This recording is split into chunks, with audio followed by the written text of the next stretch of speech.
The CEO's daughter sexually harassed my son at work, then got him fired. When he rejected her, the texts she sent him just helped us buy our first house. I taught my son to document everything in the recs I never expected. Though Suf would fund our down payment after his boss's daughter sent him explicit photos and threats. Mom, I need advice about work. My son Tyler fucking me 3 months ago. At 23, he'd finally landed a good job at Crestview Media, a marketing firm where he could use his graphic design degree.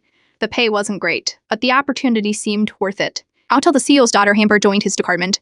She keeps touching my shoulder or brushing against me during meetings, he explained that evening. Today she cornered me in the break room and asked if I wanted to get drinks and see where the night goes. As a woman who'd faced Fratby's harassment myself, I felt sick hearing my son experiencing the same. Just with genders reversed, documents everything, I told him. Save texts, emails, record dates, and times of incidents. Tyler followed my advice, politely declining Amber's advances and keeping a detailed log, but things escalated when she somehow got his personal number. What are you doing tonight? She cooed at 11 p.m. When he didn't respond, she sent, playing hard to get us cute, but thought he won't keep people who aren't team players. 2 days later, she sent an unsolicited, explicit photo with the message, don't you want to get ahead at Crestview? Tyler immediately showed HR the messages. Their response, we'll look into it. The next morning, his manager called him into a meeting, not to address the harassment, but to tell him he was being let go for performance issues that had never been mentioned before.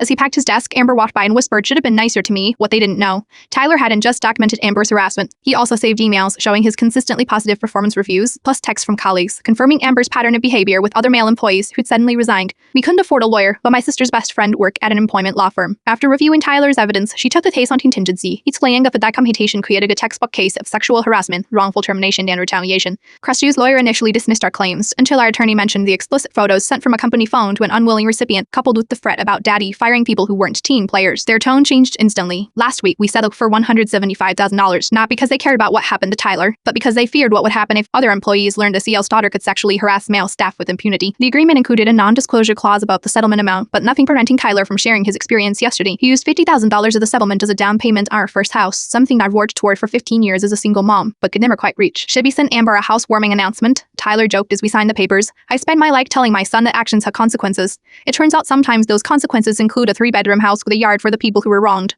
Some lessons cost $175,000 to learn, and sometimes asking, what are you doing tonight, gets an unexpected answer. Buying a house with the money your harassment cost your daddy's company.